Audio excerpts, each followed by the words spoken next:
الدين والصلاة والسلام على أشرف الأنبياء والمرسلين سيدنا ومولانا محمد. أشهد أن لا إله إلا الله وحده لا شريك له وأشهد أن محمدا عبده وأصحابه أجمعين. Bismillahirrahmanirrahim. Mari kita niat lagi mengkaji syariat agasi dari kitab Al-Mabadi Al-Fiqhiyah juz keempat. Kita hadiah Fatihah dulu kepada mu'alif pengarang kitab ini, kepada guru-guru kita, dan semua orang-orang yang berkontribusi kebaikan dalam Islam. Ila hadratin Nabil Mustafa Muhammadin sallallahu alaihi wasallam wa ila hadrati ikhwanihi minal anbiya wal mursalin wal awliya wa syuhada wa salihin wa sahabati wa tabi'in wal ulama wal musannifin wa jami'il malaikatil muqarrabin khususan Syekh Abdul Qadir Al-Jilani wa ila hadrati Abu Hasan Asy-Syadili wa ila hadrati Syekh Bahauddin An-Naqsabandi wa khususan muallif hadzal kitab ولجميع مشايخنا وأزواجهم وذريتهم وفرائهم ومشايخهم وعلى كل نية ما نوى سلف الصالح. الفاتحة. أعوذ بالله من الشيطان الرجيم. الحمد لله رب العالمين الرحمن الرحيم مالك يوم الدين إياك نعبد وإياك نستعين اهدنا الصراط المستقيم صراط الذين أنعمت عليهم غير المغضوب عليهم ولا الضالين آمين. Bismillahirrahmanirrahim. Sedikit mengulang kajian fikih yang kemarin.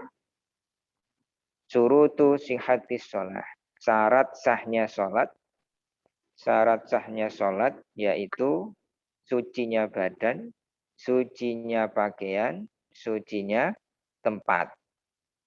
Yang kedua, menutup aurat. Menutup aurat. Yang ketiga, mengetahui waktu masuknya sholat. Yang keempat, menghadap kiblat.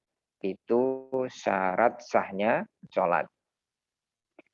Kemudian arkanus sholat. Rukun-rukunnya sholat. Yang pertama niat. Yang kedua berdiri. Berdiri bagi yang mampu. Pada sholat fardu, berdiri itu menjadi rukun. Bagi sholat sunnah, berdiri itu tidak rukun, tapi menjadi kesunahan. Boleh berdiri, boleh duduk.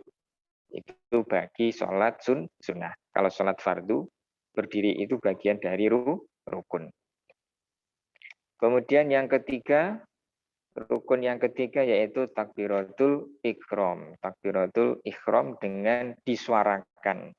Tidak boleh dalam hati, harus disuarakan.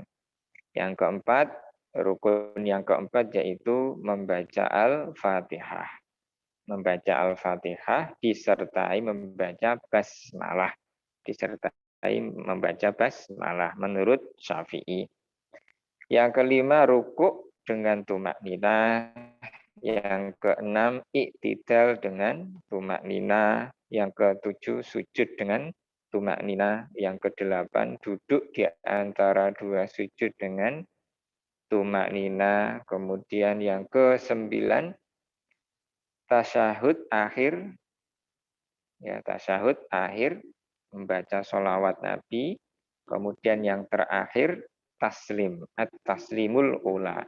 Salam yang pertama. Itu bagian dari rukun sholat. Kenapa sholat harus dijelaskan seperti ini? Kita tahu, kita paham bahwa sholat itu as-sholatu ibaduddin. Imaduddin. As-sholatu imaduddin. Sholat itu tiangnya agama. Faqad aqamaha faqad aqamaddin. Barang siapa yang melaksanakan sholat, berarti orang tersebut mendirikan atau menguatkan agama Islam. Wa man tarakaha faqad hadamaddin. Barang siapa yang meninggalkan sholat, di lokal distrik kan. barang siapa yang meninggalkan sholat, berarti orang tersebut Lokal distrik hadamaddin, menghancurkan agama. Oleh sebab itu, seumur hidup kita berupaya berikhtiar semaksimal mungkin untuk istiqomah dalam sholat.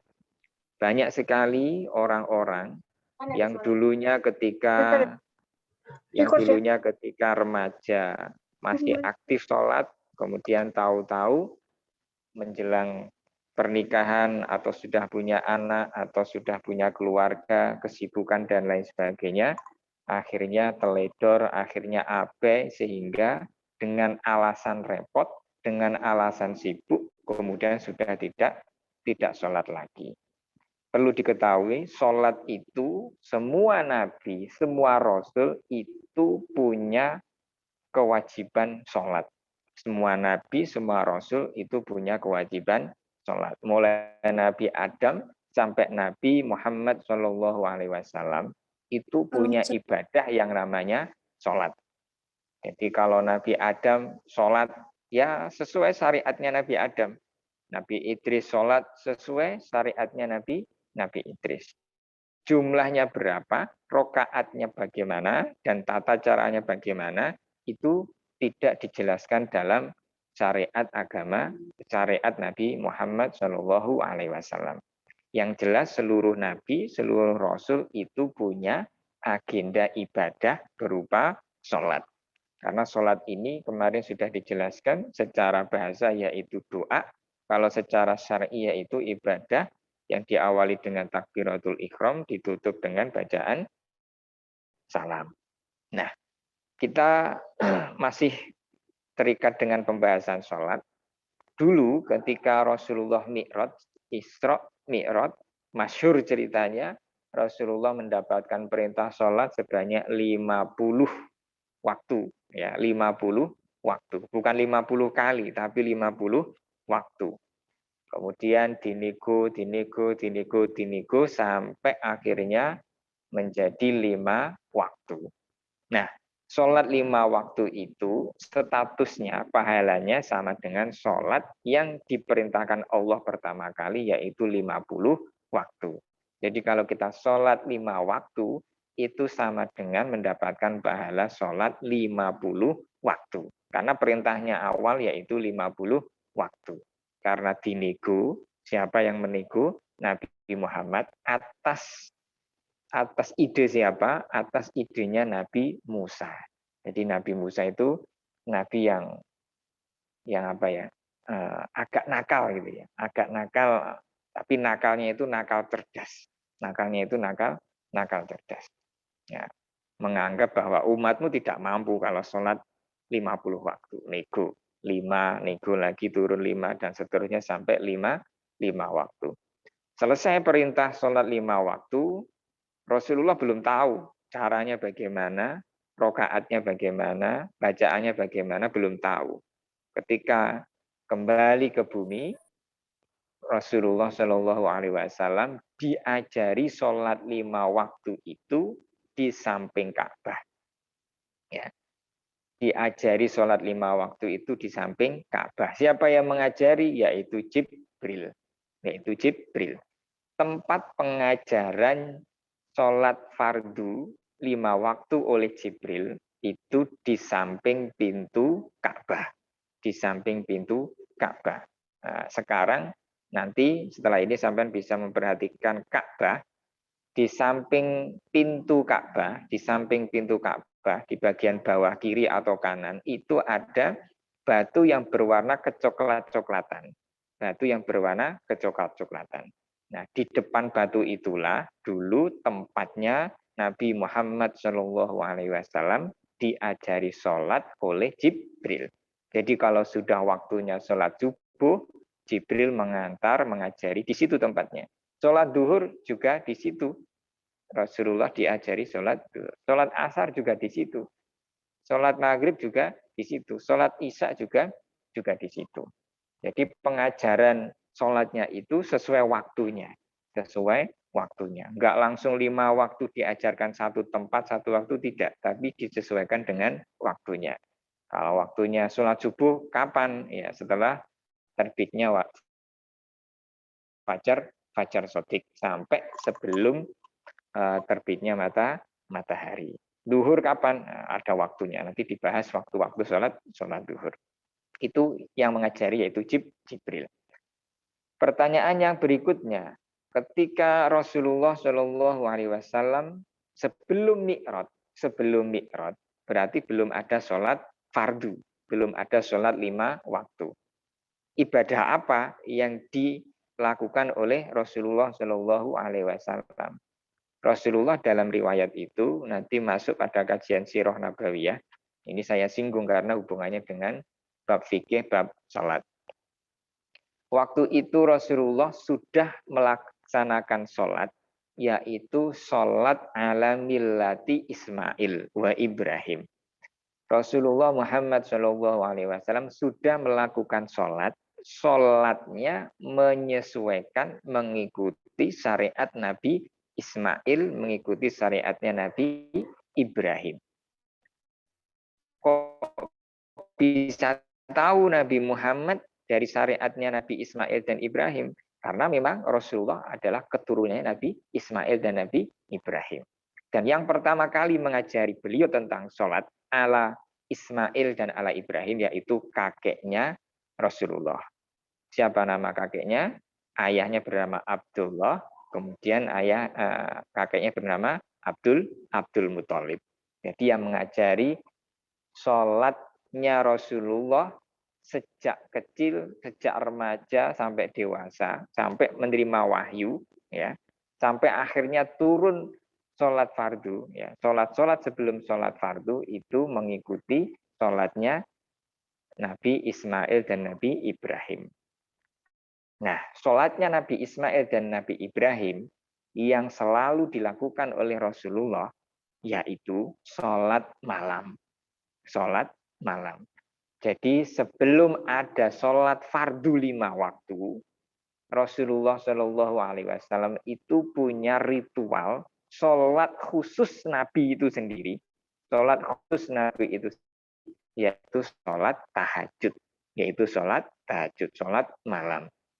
Jadi dari sini kita ketahui sebelum ada sholat fardu yang 5 waktu, Rasulullah sudah sholat, yaitu sholatnya sholat tahajud, sholat malam. Sholat malam. Nah, sholat malam itu sejak Ramadan sholat fardu itu. Nah, apakah sahabat-sahabat yang pertama kali masuk Islam itu juga sholat malam? Sama. Jadi sebelum ada sholat fardu 5 waktu, para sahabat Nabi itu juga melaksanakan sholat malam, sholat tahajud itu. Jadi sholat tahajud itu sholat yang paling berat. Kita melakukannya juga berat. Itu di zaman periode awal Rasulullah bersama sahabat-sahabatnya itu sholatnya yaitu sholat tahajud. Jadi sholat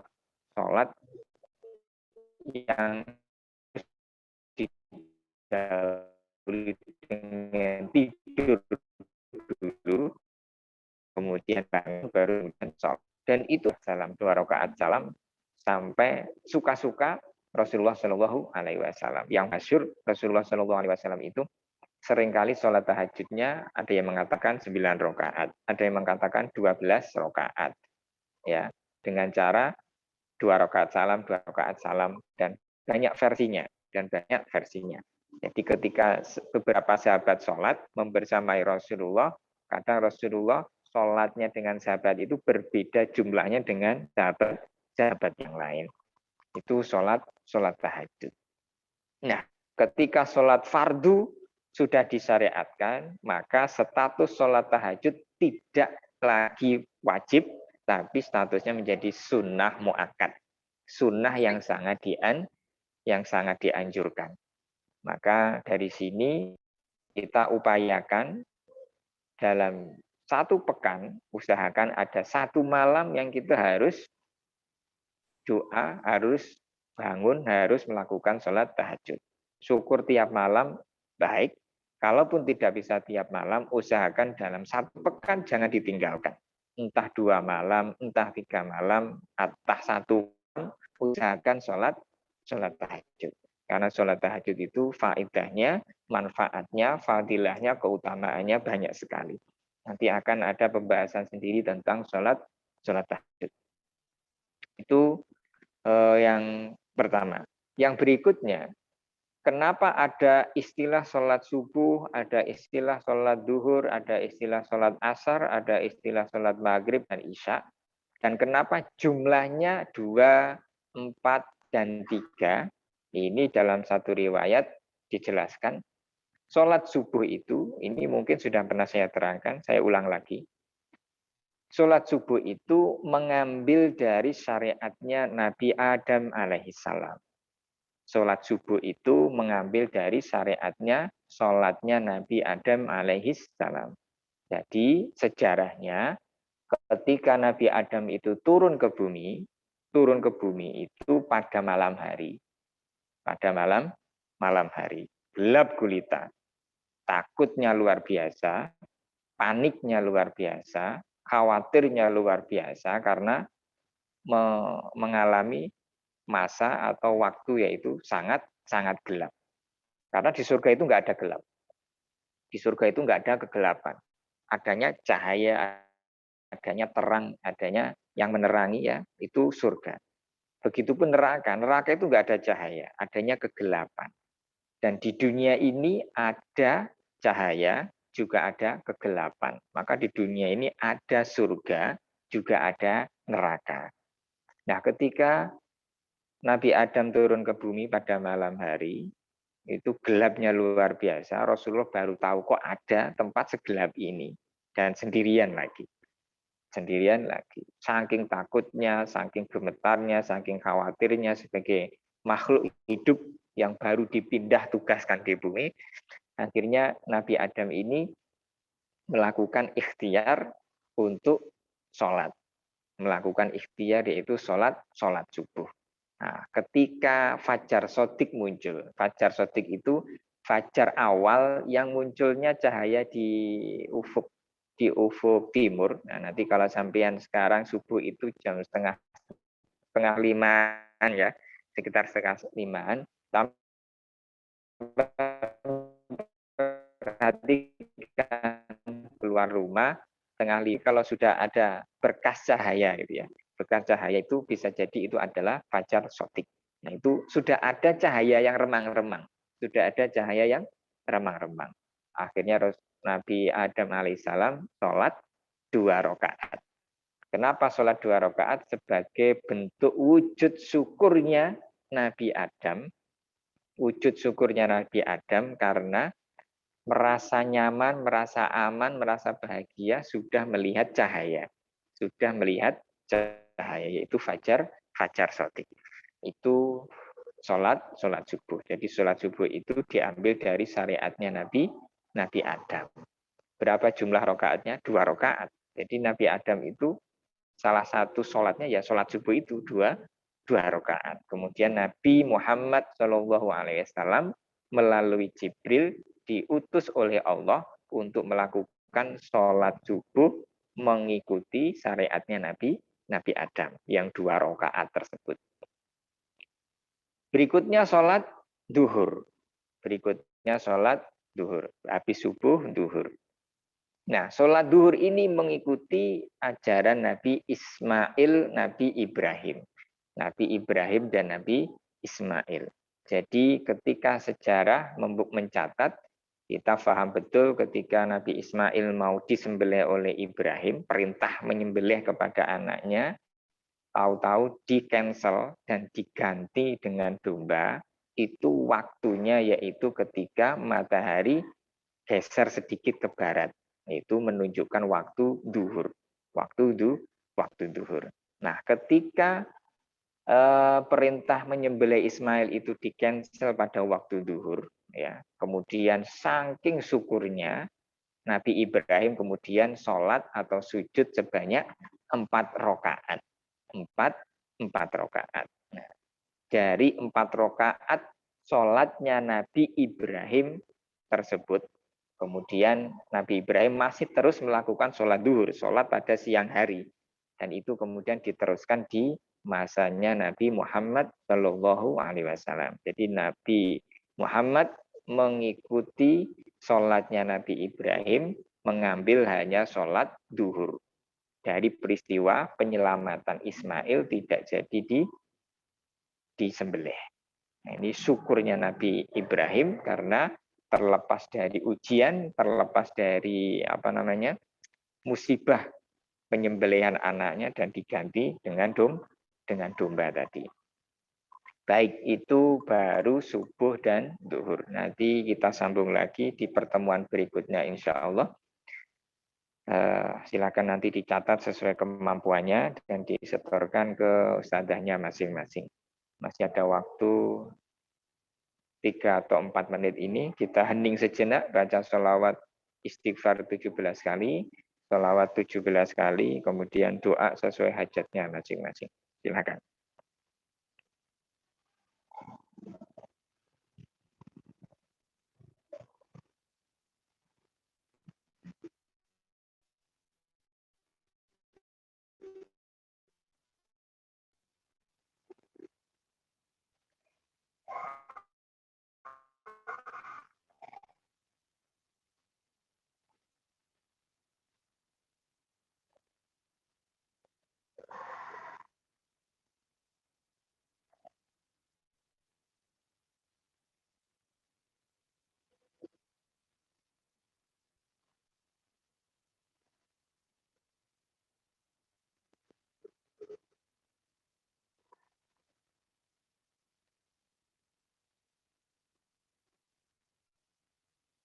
Amin, amin, ya rabbal alamin. Baik, saya cukupkan pertemuan kali ini untuk kajian fikih. Bila ada pertanyaan-pertanyaan, apa saja pertanyaannya, nanti silakan ditulis dan disetorkan ke ustadzahnya masing-masing. Nanti dari ustadzah bisa disampaikan ke saya. Nanti kalau ada pas waktu kajian Bahsul Masail, tanya jawab tentang soal-soal yang sudah disampaikan dari sampean semua, nanti akan saya jawab satu persatu sesuai dengan kemampuan saya. Jika saya bisa jawab, akan saya jawab. Jika belum, ya PR atau nanti ditangguhkan. Jika memang tidak bisa, ya saya akan mengatakan tidak bisa. Silakan pertanyaan-pertanyaan apa saja, fikih, hadis, dan lain sebagainya. Silakan disampaikan, ditulis, ya, dijabri ke ustadzahnya masing-masing. Nanti dari ustadzah diteruskan ke saya. Nanti ada waktu Bahsul Masail, akan saya jawab, akan saya terangkan sesuai dengan kemampuan saya yang terbatas. Terima kasih. Silahkan persiapan jamaah sholat isya dengan keluarganya masing-masing. Walafu minkunna. Wassalamualaikum warahmatullahi wabarakatuh. Waalaikumsalam warahmatullahi wabarakatuh. Waalaikumsalam warahmatullahi wabarakatuh. Mungkin masih ada 1 menit. Minta tolong untuk menghidupkan kameranya sebentar. Untuk Ajeng bisa dibantu. Monggo. 1, 2, 3. Sekali lagi. 1, 2, 3. Sudah, Pak. Ya. Terima kasih.